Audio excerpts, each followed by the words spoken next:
good camera. All right, let me see. It lets me share now. Yay.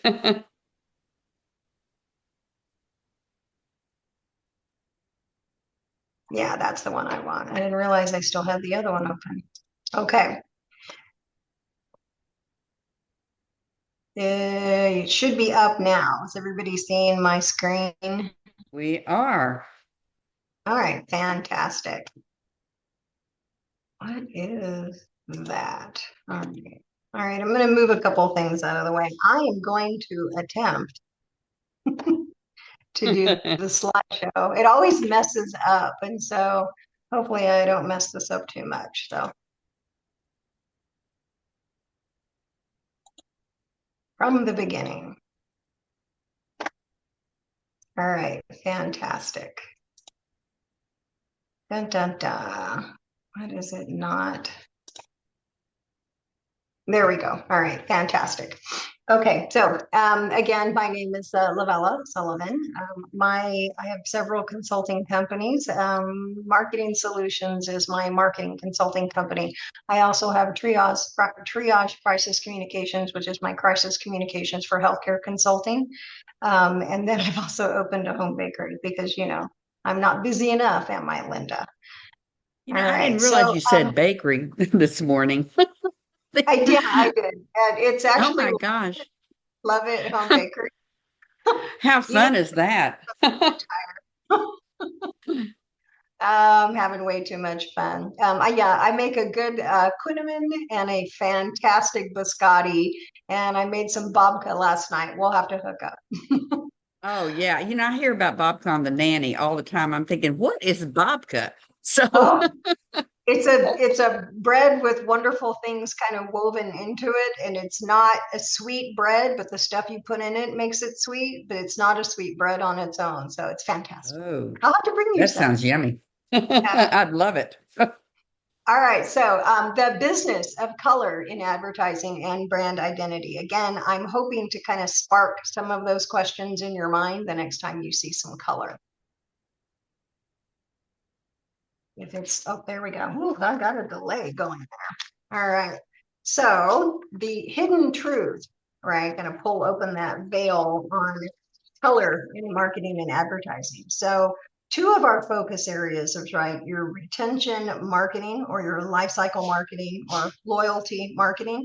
And it really just kind of boils down to keeping your customers, whether, so I'm with a health plan now, whether or not those are your members or those are your patients, if you're with hospital or boarding care, you have the families of your patients, you have the patients, you have the physicians, and then you have your employees. So it really kind of boils down to whatever your topic is, you have a customer. You have to look at them as your consumer. So your retention marketing or life cycle or loyalty marketing all boils down to keeping your customers engaged, happy, and spending. So how do we do that? By delivering relevant and engaging content, right, to your customers so that you can increase their lifetime value. So that means that from the moment they become your customer until that very last purchase, that is your customer's lifetime value. You want to see that earning potential, and that's the money behind all of the fun and games that marketing and communications can be. It's a lot more than the colors. It's a lot more than the shapes. Because at the end of the day, you have to be successful. Have to be successful. You have to earn money, right? So in turn, your overall revenue for your business. Ooh, it is working pretty quickly. I was a little worried because I had a delay in the beginning. Okay, so why color matters, right? So color matters because it significantly impacts the perception, your brand recognition, and your purchasing decisions. It influences up to 90% of your initial product impressions. So you want to leverage the emotional and psychological associations your consumers, your customers have with the different colors to create successful campaigns. That's why it matters. That's why we care. So color and brand recognition. So it's instant recognition. Your colors are a powerful tool for creating instantly recognizable brands. Think the Tiffany blue box or your Tiffany jewelry. You think blue, your healthcare blue. I'm going to explain a little bit more about blue in the presentation. Your yellow and red for McDonald's, primarily yellow. You think about those colors, that gives you your instant recognition, right? Your brand identity. So using the consistent and strategic colors, we'll get a little deeper into that. That helps establish a strong brand identity. And your brand identity, your brand colors can be across the spectrum. You're going to pick a handful of colors that play well together. On the color wheel, they're usually the opposite. For those of you who are familiar with colors, again, if you start to Google this, you're going to go down the rabbit hole. You're going to read all kinds of articles. I'll see all kinds of fantastic charts. It really is fascinating to look at the biology behind a lot of the positive and negative emotions that come with each of these colors. So we're just going to scrape the surface. You can take a really deep dive when you've got extra time. So that's that helps establish your brand identity. So 80% increase. Studies show that color can increase your brand recognition by up to 80%. So it's okay to have more than one color as long as it's a complementary color and you stick with your brand color. You can have a lot of fun. There's a great example in here of a well-known company that has a red and white logo. And then you'll see how they've, even though their logo is red and white, how they've played with other colors that evoke certain emotions. It's one of my favorite examples to share. Okay, so the color psychology and your consumer behavior. So the emotional impact, right? We talked about colors evoking emotions. So your color associations, your different colors are associated with specific emotions. And we're going to go through kind of like the top 6 or 8 colors. Again, there are hues to each of these colors, but you're going to go with your primary source, like green, and green and blue, and then you have hues of that. And then that evokes certain emotions. So your targeted messaging, you want to make sure that you are using color psychology to create those campaigns that resonate. I've got a great example in the presentation of an entire ad campaign and how they pull it all together with their brand color. And then at the end of the day, it's a purchase decision. So color can influence your purchasing decisions by creating a positive or a negative impression of a product or a brand. So the key takeaway is, why is this important, right? Color is a powerful tool. You got to understand the color psychology. Consistency is key. Don't be bouncing all over the place. I've seen that. I don't think in tonight's presentation I have any of the examples of the terrifying color mixture, but they are out there. And then again, the business side of this, you have to consider your target audience, what your industry is too. Okay, so how do you make color work for you, right? So you do your research, learn color psychology essentials, get your basics, get your primer, start with the emotion first, watch other brands, get inspired by other brands, never copy, never, ever copy, but get inspired, see what other brands are doing, and then see if that will work for you to a degree. Right? Create a brand color palette. That's where we talked about, this is my primary color, where are my complementary colors that will go along with that. And again, I'm going to show you a great example of that. Try to add some blue. I always laugh at this one because blue is you'll see the reasoning behind blue, but you can always kind of start with blue. You can add blue to pretty much anything, and it's got a nice uniform color psychology behind it. Stay consistent with your branding. We talked about not bouncing all over the place and using neon pink and yellow and green. None of those colors go well together. And then what so many marketers fail, primarily because they're in a hurry, it can be expensive. You do want to run color tests with your audience. I cannot promote enough the importance of focus groups. So making your color psychology work for you, right? So better to use color to your advantage. So a quick recap of these tactics. You're going to learn your psychology essentials. Start with emotion first. Get inspired by other brands. Create a brand color palette. Keep cultural context in mind.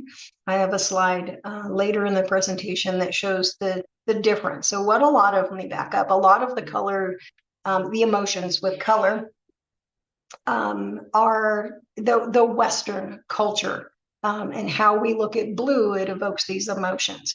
I have another slide at the end that will contrast that. It'll show you what Middle Eastern, Far Eastern cultures for those same colors. So when you're going to do any international advertising, or if you're taking, or if you're still in the United States, but you're marketing to a certain demographic, you want to be very careful. Even though you're in the United States, you want to be very culturally sensitive, and you want to pay attention to what am I asking them to do, and what is that color in that culture. But I do have a slide that it just kind of hits the highlights, and it's a nice contrast for the difference in those colors.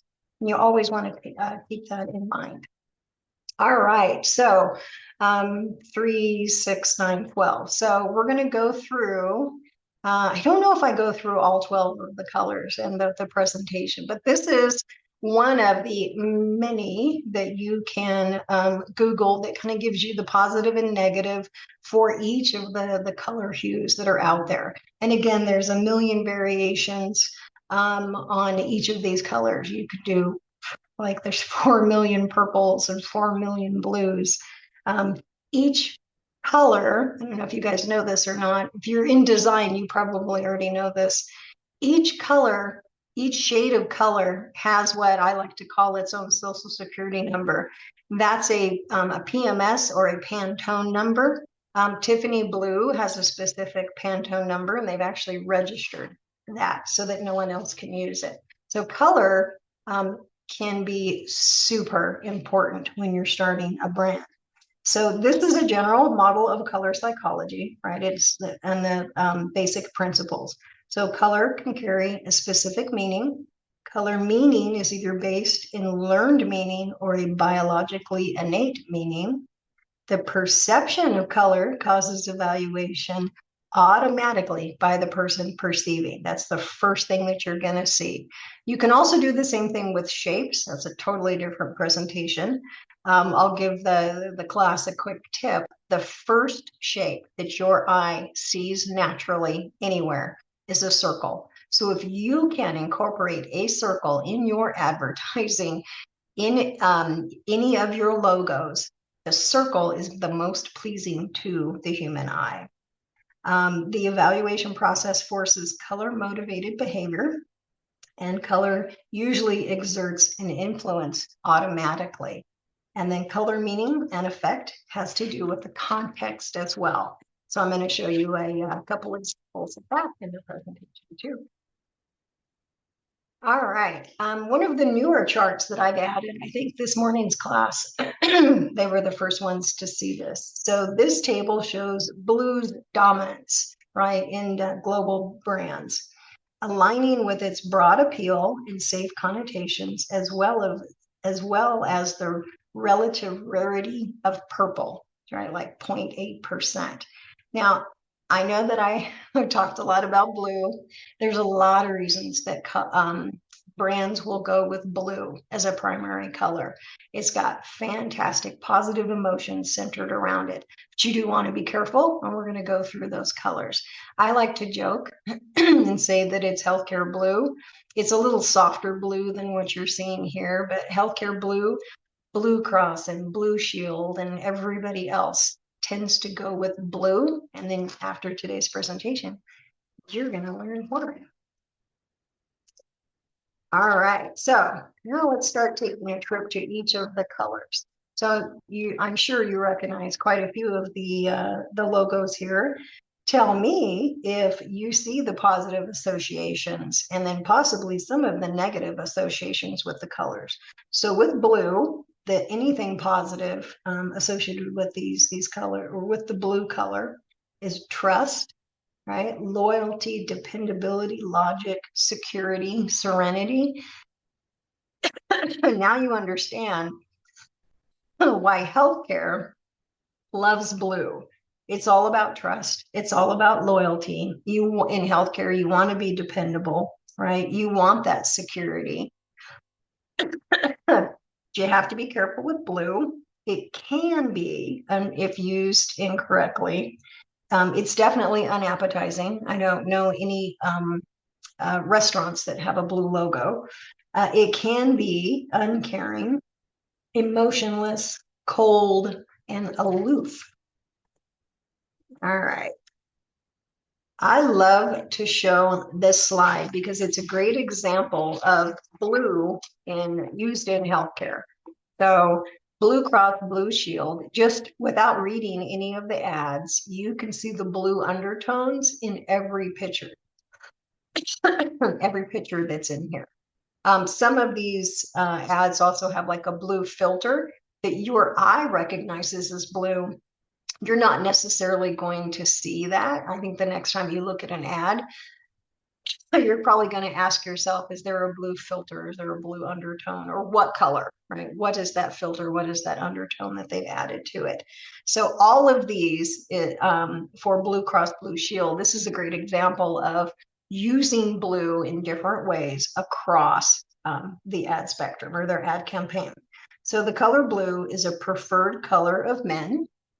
Its color meaning is associated with peace, water, tranquility, and reliability. All great for healthcare, right?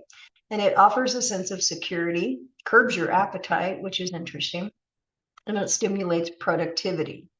It's also the most common color used by conservative brands, again, healthcare, looking to promote trust in their products.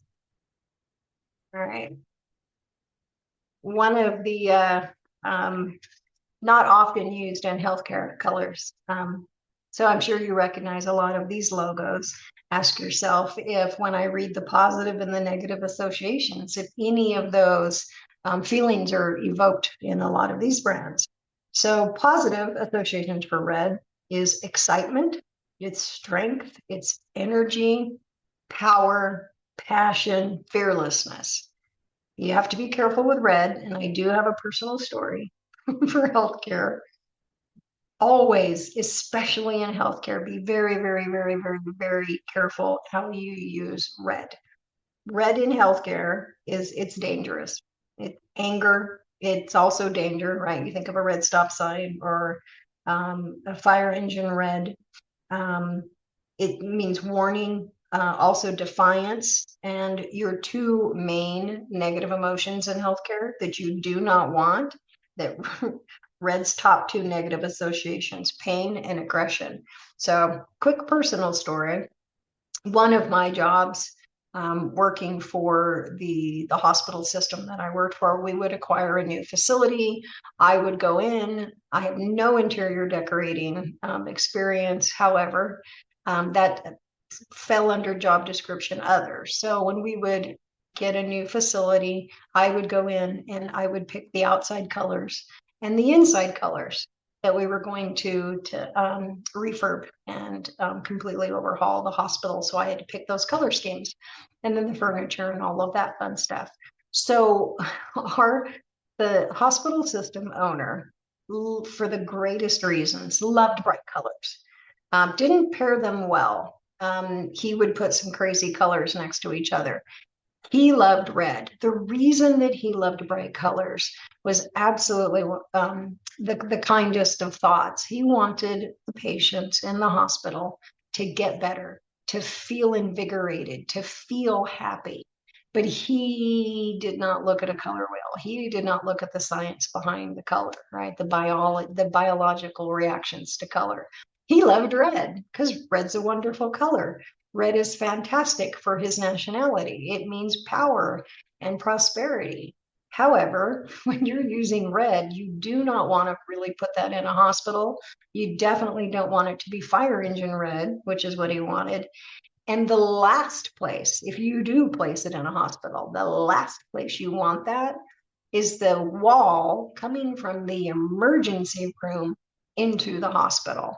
That is very, very dangerous. It's blood, it's anger, it's aggression, it's pain. That's the last thing you want to think of. Be it a patient coming in from the ER, being admitted, coming into the hallway, or a family member, red's the last color you want. So I was fortunate. I was able to talk him into, we're going to leave the wall white, but you can take the red and you can do that heart blip down the wall leading to ambulatory, the outpatient surgeries. So, or the outpatient surgery unit.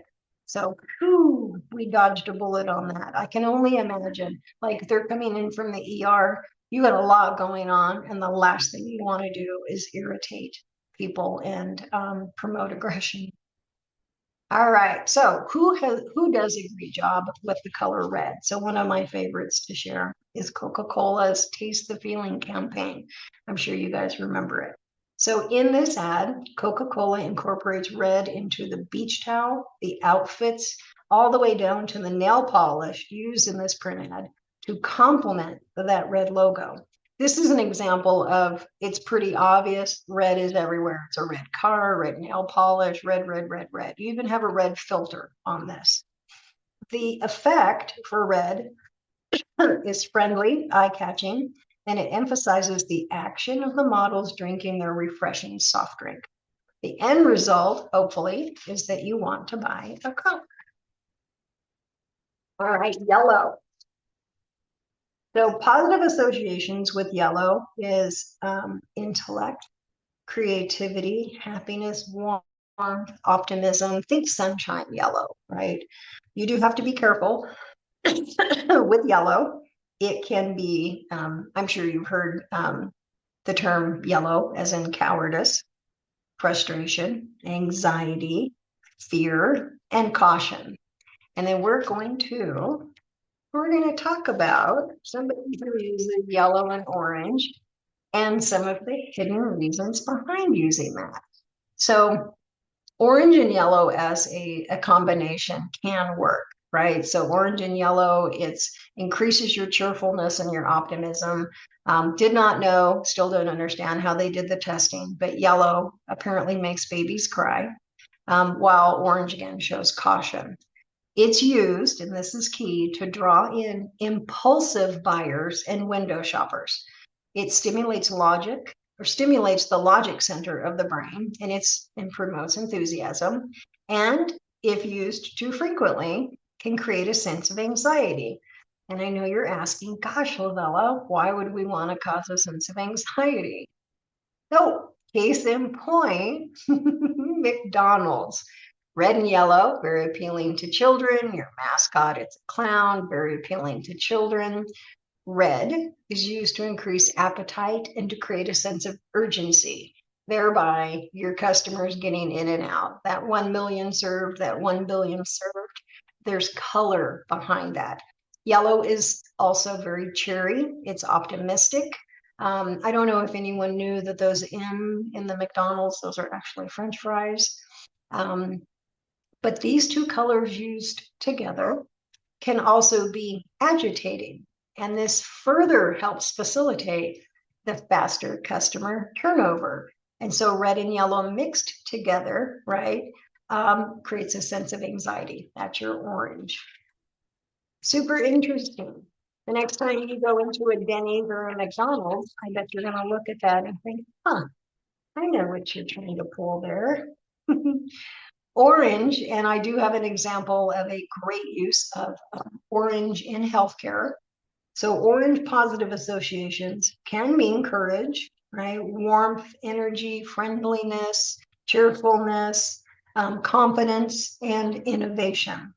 You have to be careful with orange, depending on your industry. It can also be frustration, immaturity, ignorance, sluggishness. But I know you're asking, who's done a great job with orange? Do you think creativity? right? When it comes to Lego. So I love to show this ad because it shows Lego Darth Vader grilling with Leia sitting in the sun, hanging out nearby. So this playful scene with the Star Wars figures, right? It drops them into a casual, fun atmosphere to make a new story. It's no wonder that the background is orange and it's opening, inviting, and it inspires creativity. So you can see again, here's an example of a red, white, and they've got a little black and yellow in the logo. But even though the logo is not orange, you can still use these colors in your advertising. And this shade of orange goes well with the red. It's a little bit bright, but you can still kind of pull that off. All right, green. I love these logos because I think green to me is the one that makes the most sense, especially when you look at these logos, you're going to see what they all really kind of have in common. And I know you're thinking BP, British Petroleum. That's a petroleum company. Ah, but why would BP want to appear very environmentally friendly? So positive use of green, health, hope, freshness, nature, growth, prosperity. If you have a consulting company, you probably, or a finance company, you probably don't want to use green, is because it can mean money, right? Expensive. It can also be boredom, envy, blandness, sickness. But, oh, there we go. So green, associated with health, tranquility, nature, can also, it's associated with wealthy people or brands. Again, if you have consulting, you don't want to remind people of money that they're going to be spending with you.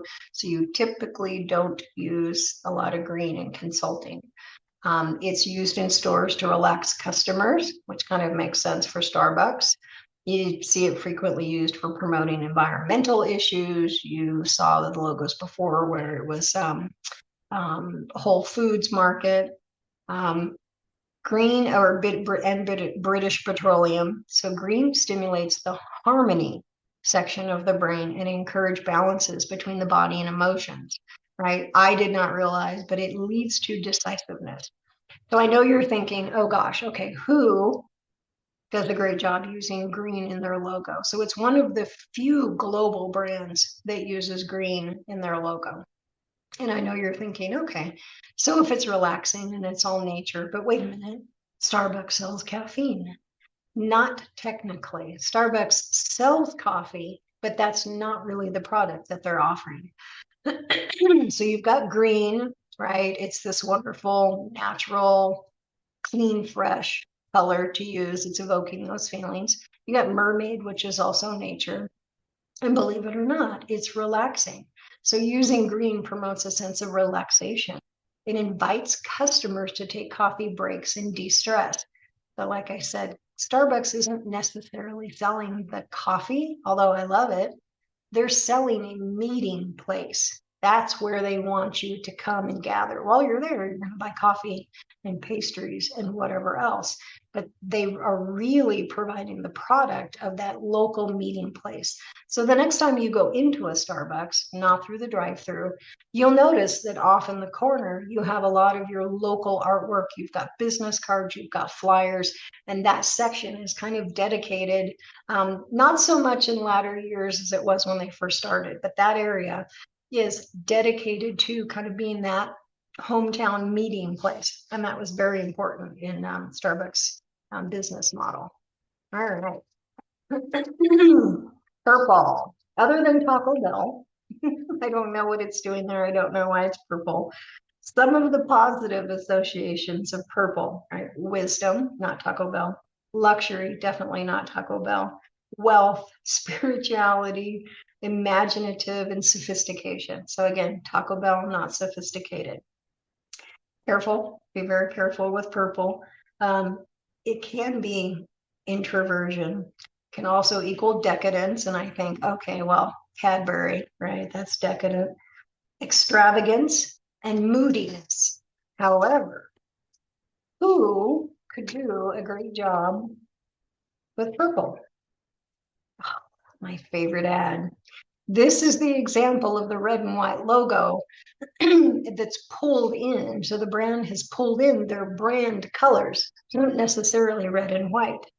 So Virgin America is a brand that uses their color on their color wheel in an unusual way. Their logo colors are red and white, but their brand colors are purple and pink.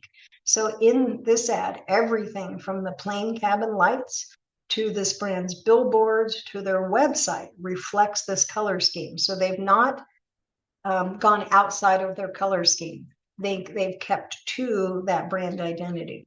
In this ad, they use the color purple to drive home a feeling of luxury, exclusivity, and imaginativeness while maintaining their trademark humorous visual tone. All right. So brown, and here's other than Henry's Tavern, I think everybody here is probably familiar with all of these logos. So positive associations with brown, right? It's serious, it's reliability, it's support, authenticity, warm. Like UPS did a whole campaign on see what brown can do. Reliability is 100% what they're trying to drive home with that. Not so much with the warmth, support, and authenticity with Hershey's dryer and dryers ice cream. Careful with brown, though. It can be, depending on your industry and what your product is, it can equal dirtiness, right? Conservativeness, lack of sophistication, heaviness, lack of humor, and sadness. All right. So black can be a logo color used correctly. It's fantastic idea to use black in a lot of these logos. You can see sophistication, right? Security, power, elegance, authority, some substance to that, and some elegance. But depending again on your industry and your logo, you want to be careful with your overuse of black or your use of just black. It can be oppressive. It can be cold. It can be menacing, heavy, evil, an evil equal, an even equal mourning. All right. I know you're thinking gray is not really a color, Lovella. But it is. And again, you look at some of these logos, and I bet you can spot some of the positive associations and see how quickly the negative associations could work. So for gray, timelessness, neutrality, reliability, balance, intelligence, strength makes sense with a lot of these logos. But you do need to be careful with gray because it can seem old, right? Old and dated. So a lack of confidence. It can be damp, depression, lack of energy, kind of bland. But I think these logos here have done a fantastic job in using gray. All right. Yes, white is a color, is the absence of color. A lot of your logos you'll see in black and then you reverse out in white. And depending on how they're used in the ad is also the color or the emotion that they're trying to evoke using it in the reverse out.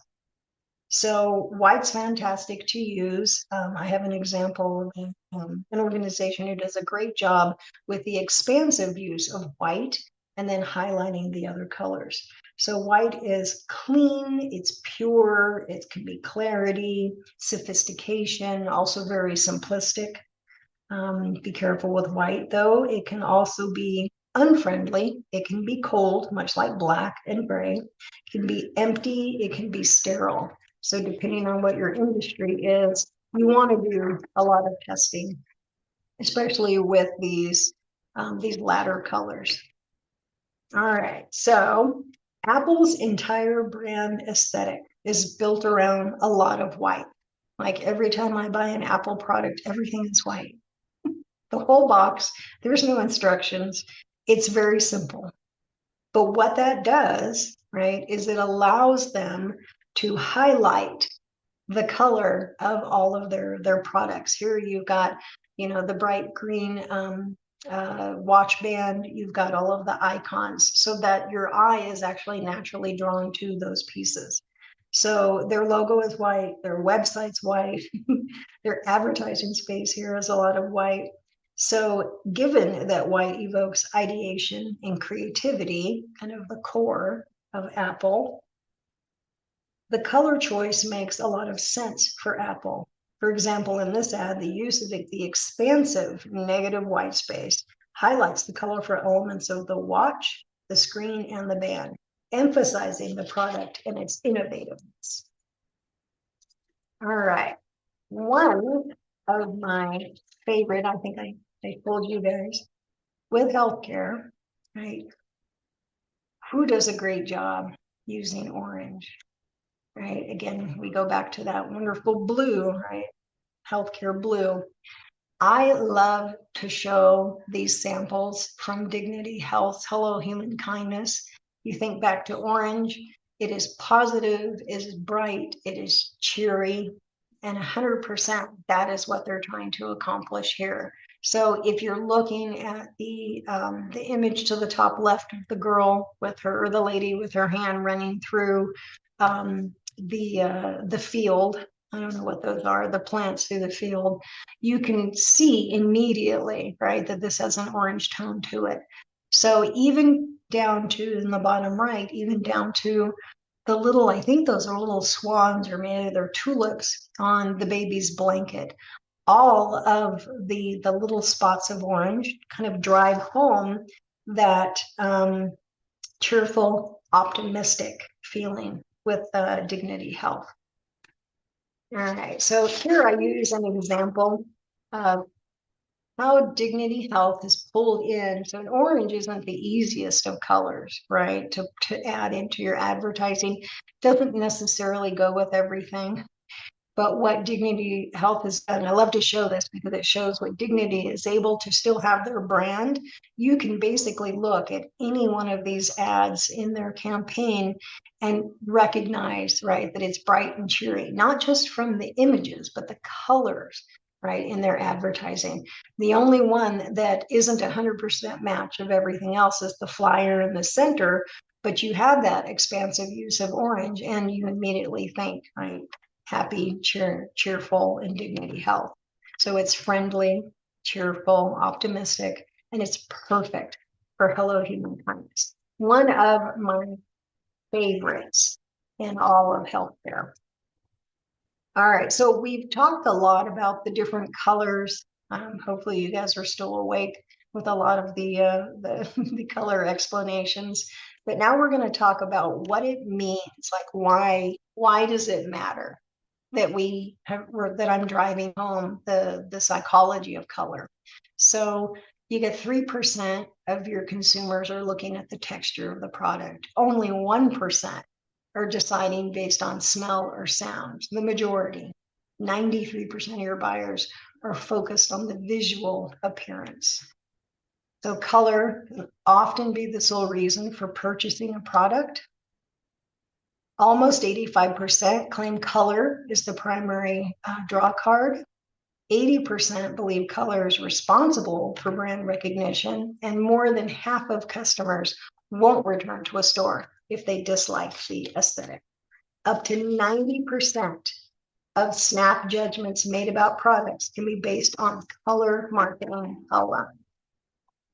All right, I promised you guys an example of blue, right? Our wonderful healthcare blue. But these colors that LA Care has, the colors in their logo, you don't have to stick with just one. Right? Pay no attention to the black for LA Care, but your eye is immediately drawn to that bright, wonderful blue sky, your yellow and orange, and a pretty bright red to boot. All of these colors work extremely well together, especially how they've used them with the sky and the heart and the sun, but they work extremely well together with the message that LA Care is trying to portray, the emotion that they want you to feel. So it's an older campaign, but it's a fantastic example to use. It's not just their logo. right? I don't see any logo in elevating healthcare in LA County. But 100% you've drawn on, you've taken your colors and you've drawn those wings on a grandmother and granddaughter. So immediately you're going to recognize, yeah. So elevating healthcare in LA County is a fantastic ad campaign that LA Care did. And another reason I like to share this is a great example of how you can have more than one color, but they do have to work well together is LA Care. For those of you who are not familiar with LA Care has a Medi-Cal and a D-SNP. And D-SNP is a Medi-Cal, Medicare. So it's like a dual choice. So you have Medi-Cal and Medicare, or you have just Medi-Cal. So those are state insurance. But for those who do not qualify for either of the other two plans, which are state plans, Covered California offers a premium based, based on your tier. It's much cheaper than your commercial insurance. So Covered California kind of picks up the population that makes just too much for the Medicare, the Medi-Cal or the D-SNP, but not enough to afford the commercial insurance. So it's kind of that sweet spot. So Covered California, that's their role. So there's a small premium with that. When LA Care wanted to offer the healthcare coverage to their community who just not enough and too much, that sweet spot, they launched their line of business of Covered California. So if you're looking at the Covered California logo, your eye immediately is drawn to the first color, right? Which is going to be your teal, that's your dominant color. So when LA Care launched their Covered California line, LA Care Covered, they pulled in, they didn't even match the font, but they pulled in Covered California's teal to immediately, 100% that it's part of Covered California. And it's so very simple. And I like to show the ad because, again, you have the wings, but your LA Care Covered, the only time you're seeing that teal, and it's one of their standards because the health plan that I work for also has a Covered California line of business. So it's standard that the Covered California logo is the same size as your logo of your covered line. But what they've done is they've pulled the teal in because it's not very much teal. I think without that teal band at the bottom, you might not necessarily understand that it was a Covered California ad. But they've done a great job kind of highlighting that in the logos with the band at the bottom. All right, so I promised you guys a nice overview. Gosh, you can look up so many of these. And they all vary just a little bit. This one was the most simplistic without taking too deep of a dive.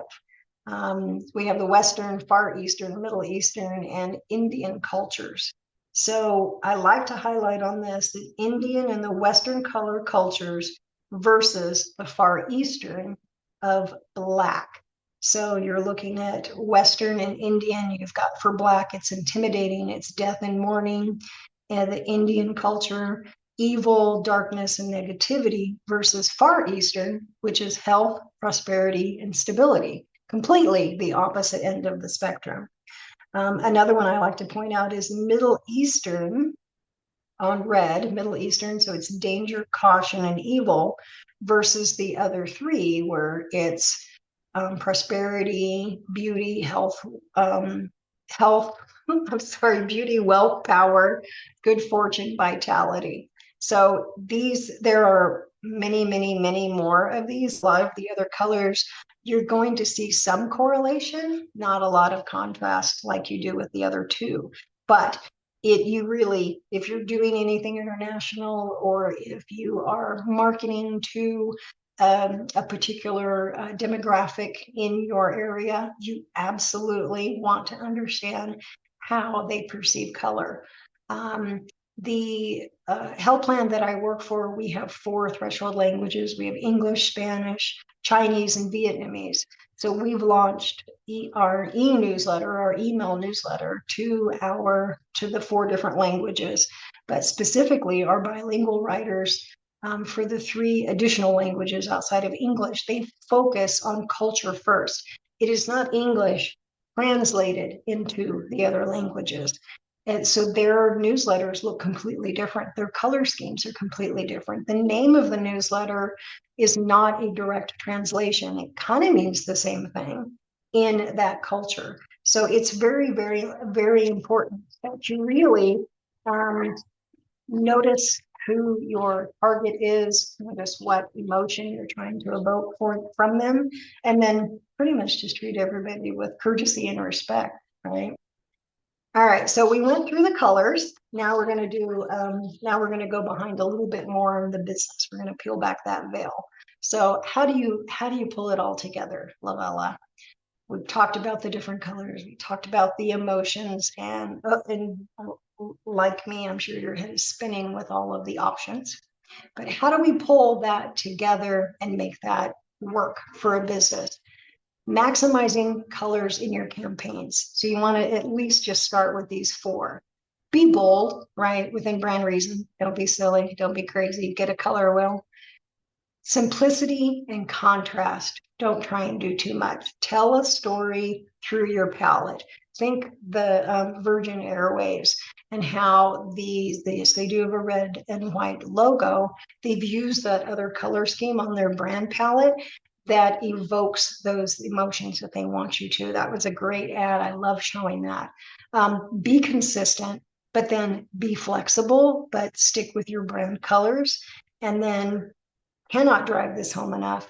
Testing and localization. Localization referring to know who your audience is, right? Know what you're looking for and use the appropriate brand colors for that. Okay, so advertising is where color theory meets creativity and commerce directly. A well-colored campaign not only catches eyes, but can stir the heart and, at the end of the day, spur action. All right, so that is it. I am happy to send all of the links in the for the sources. And then we pop back over.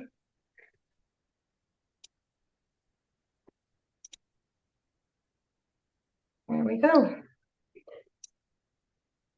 There we are. Okay, challenge to this group. Do y'all have any questions for Miss Lovella about Hopefully what you've just about what you've just been it's a lot. exposed to tonight? It's a lot, yeah. I threw a lot at them, right? And here we go, Jennifer. Well, she's very excited that you came. Questions, anybody? Who's going to be bold? Yeah, I'm looking to see who's my boldest one in here.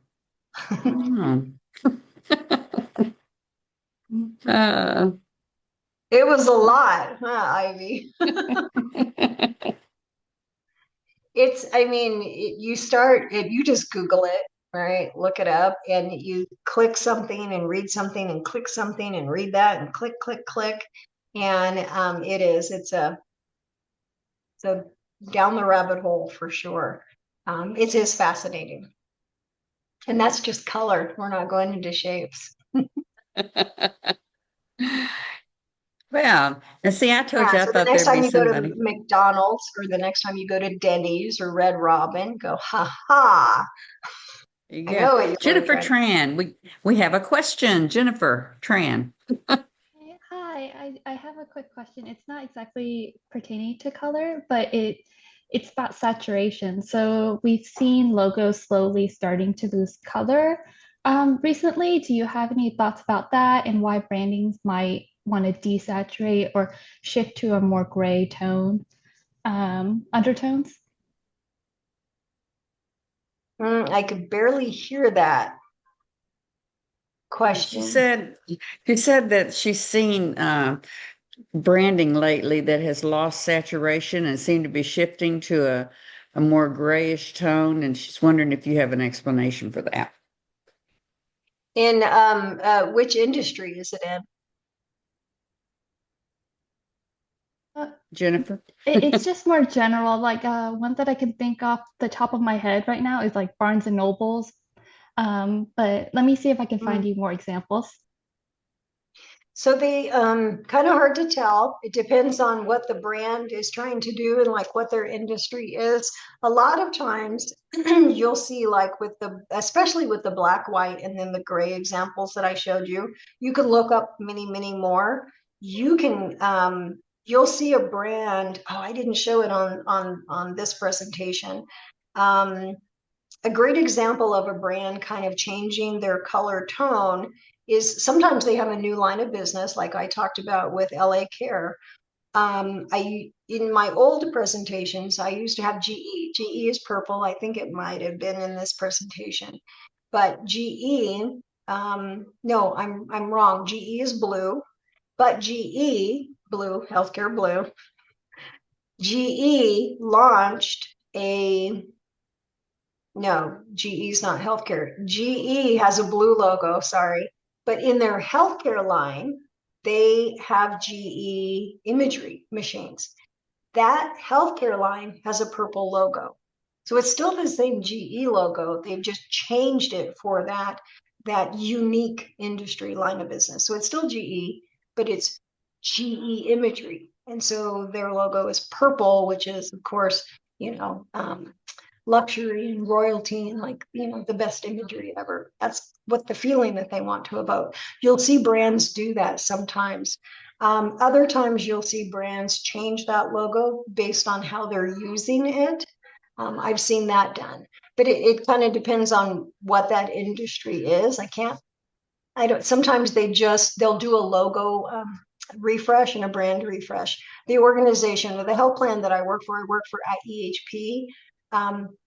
You've seen their brand kind of change. So it was 2 years ago, maybe 3 years ago, we did a complete brand refresh. If you were to take the old logo, which was kind of round, comical, kind of kid fun letters font, and we kind of cleaned it up, like the logo kind of grew up. Like it went from being in grade school to now it's in college. We just kind of grew the logo up. And you'd have to put them side by side to really see the differences. So sometimes you'll see brands do that. And in their scheme, like they'll either launch a new line of business or they'll just completely change that logo color. Cracker Barrel, everybody knows about the Cracker Barrel logo change. Even in their advertising, you can see how their logo has changed over the years. Another one that shows it in their commercial is Chick-fil-A. So a lot of times you'll see that. And sometimes they do change colors.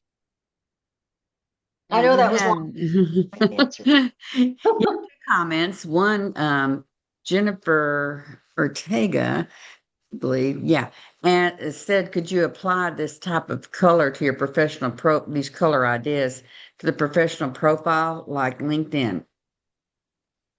You can if LinkedIn, you can if you're adding logos and things. You can. So like if you're you're going to be posting, you can absolutely do that for posts. You can have a whole color scheme just for that platform. You can use one color I probably wouldn't recommend it, but you can use one color on Instagram. You can use another color on LinkedIn. Think about LinkedIn's logo. What color is that?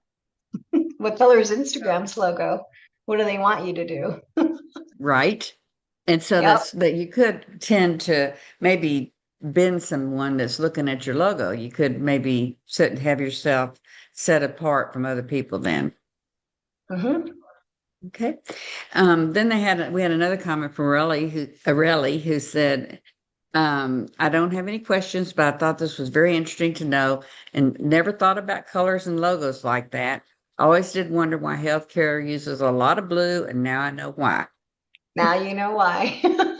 And then you had Joseph had his hand up. I think it was Joseph. Yes, So, I I saw that.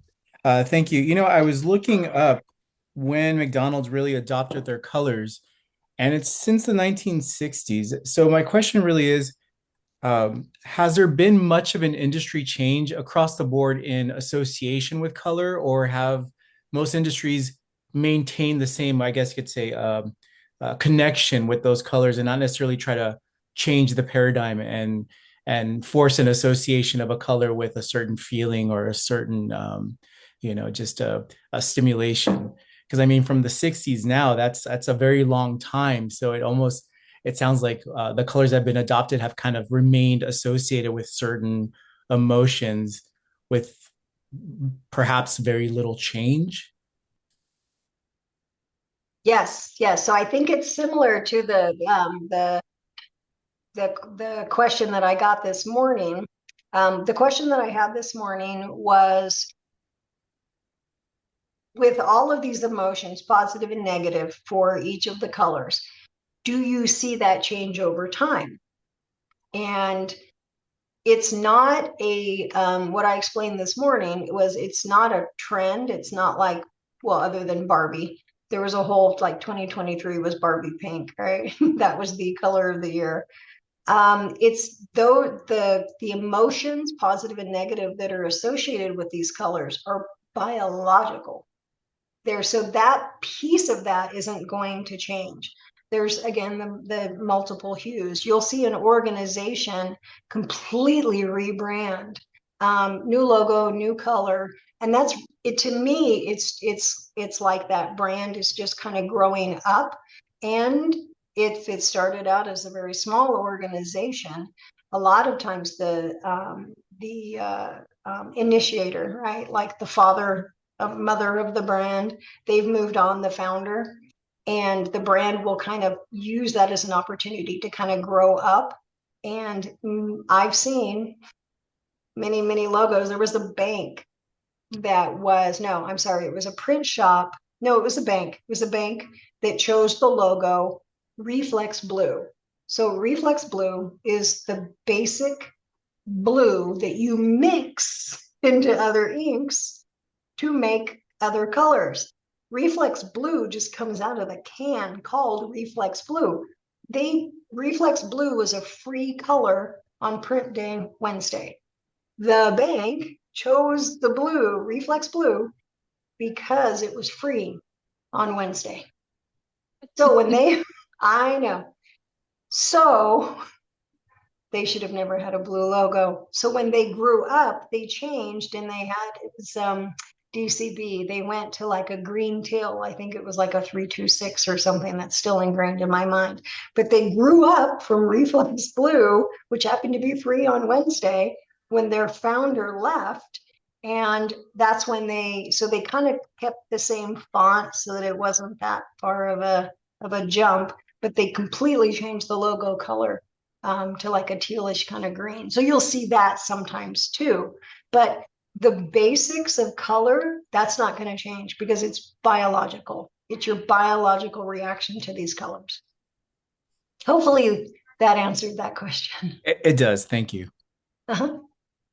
I had a cute comment here that I won't call the name because they may not, since they sent it direct to me, but it's cute. It says that this wasn't a question, but the conversation reminds her of the Ratatouille scene where Remy is eating and sees different bursts of colors.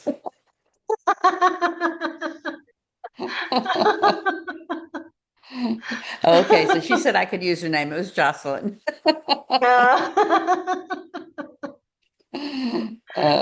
So, so well, it's super. So we've got some good questions this time too, some good observations. Um, had another comment that really had no idea there were all these theories having to do with color. And so I think they learned a lot tonight. Thank you so much. Do we have any other questions before we let Lovella's very long day come to an end? They can always Anybody email else? me too. Yeah, if anything pops up, you guys can always email me. I'm always happy to tell you what I don't know. Well, we appreciate that. And I do want to make one comment completely off subject. You were talking about what babka was. There's a Czech bread called Banitschka. And it sounds like it's the same thing. It's like that type of bread, kind of a plain bread, but you put raisins and pecans and cinnamon and other stuff in it that, makes it. And when you said that, Yes. all of a sudden I thought, Yeah. well, I know what that is. So, Yeah, the babka bread is not sweet. Like if you didn't put anything on it, it's not really a sweet bread. It's good, but it's not sweet. But when you that's exactly how the it Banitschka makes is. two. I'll make one with chocolate, and I don't like chocolate, and then I'll do like cinnamon. But it's like there's so much chocolate in it, and it's all swirly. You can't help but like it. But I'll just eat the bread. So Okay. All right. Well, if we don't have any more questions, we certainly thank you for spending part of your late evening with us. And I will, of course, be contacting you soon for next semester. And absolutely, and I'll I update it. will meet you up somewhere, maybe in Texas. So, Yes, absolutely. Then next time, well, and they live near Temple, so we just got to coordinate. yeah, that's really because, that is absolutely would be great. I mean, I couldn't believe that somebody I knew was from California was so close to my house in Temple. So, We stayed anyway. right across from Scott Baylor White, Oh yeah. Baylor Oh, that Scott yeah. White. Up at Scott and White, Baylor Scott and That's White. it. It used to be Scott and White Hospital. It was started by two Yeah, doctors named Scott and White, and yeah. then they got bought out. But yeah, that was on the other side of town. That was off 31st and the Loop. So, yep. All And right. a little breakfast place like a couple streets down. Fantastic. Oh, is that egg place right behind CVS? I think so. My husband Yeah. drove. It was fantastic. I was chauffeured everywhere. That never happens. I was like, I Oh, don't that's care where great. we're going. Well, I could tell you some good places next time you go that are kind of that most tourists wouldn't know about. So, Yeah, I know but your son or his son lives there, so he probably yeah, knows about them. So, probably. yeah. So, okay, super. All right. Well, thank you so much again. We appreciate you and very interesting. Students enjoyed, having you come and speak to them. All right. Thank you. I loved it. Okay. Have a good one. All right. Bye. Bye bye. Okay. All righty. Now, just to touch base a little bit with y'all. Um, just some clarification, y'all. Most of you did your contracts correct, and they've been graded. The remember the proposal is that filling out that form we went over last week. Um, in the proposal, I'll send some information in the next day or so on what to be sure and put in there besides just filling it out. Like you need to have your flow chart in there. You need to have references and they have to be cited inside the form as well as in a reference list at the back. And then the procedure is that you'll do that, you'll turn it in.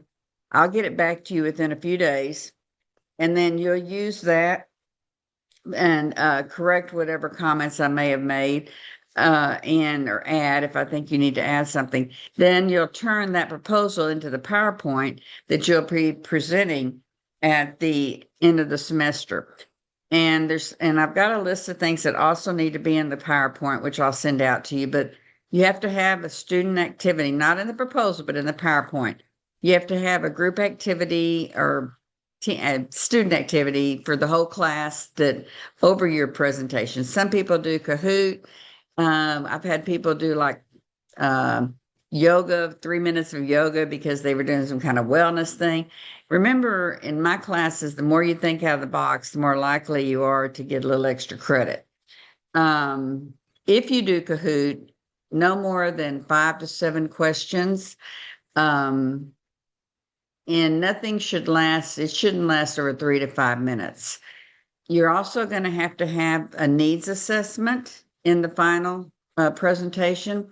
And the needs assessment is what you would present, well, what you would do if you were trying to figure out what your target group wanted. what would make them come to you instead of some other business. So it would be things like, and it has to be 10 or less questions, probably multiple choice. Yes, that's correct. March 29th, I think. Did I have to March 29th? Let me see what it says. Okay. You know what? I'm gonna bump that for March 29th because we got a little late start on this. I will change that to, um, let's see, probably the Tuesday after the spring break. Will that help? Thumbs up? Yes, no? Okay, super. All right, I'll send a message around to bump that up because the presentation until the end of the month. And so I could get it back to you in a couple of days. That would give you may end up having like just a week to 10 days though to do the actual presentation. So if you want to turn it in earlier, you can, and I will grade it. If not, but I will extend the date on it. Okay. Anyway, so the needs assessment it would be a survey that you would send out to your target group to find out what they would need from you as a business. It could be like, what services would they prefer you offer? What hours would they would be more appealing to them that you're open? Those kinds of things. So that's 10 questions for that you'll also present during your presentation.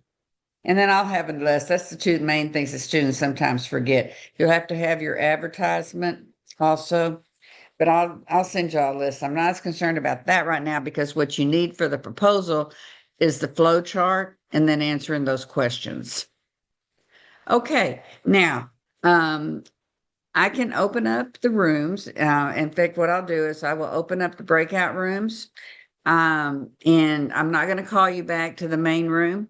So if your group has been meeting and you feel like you're squared away, then you're free to go.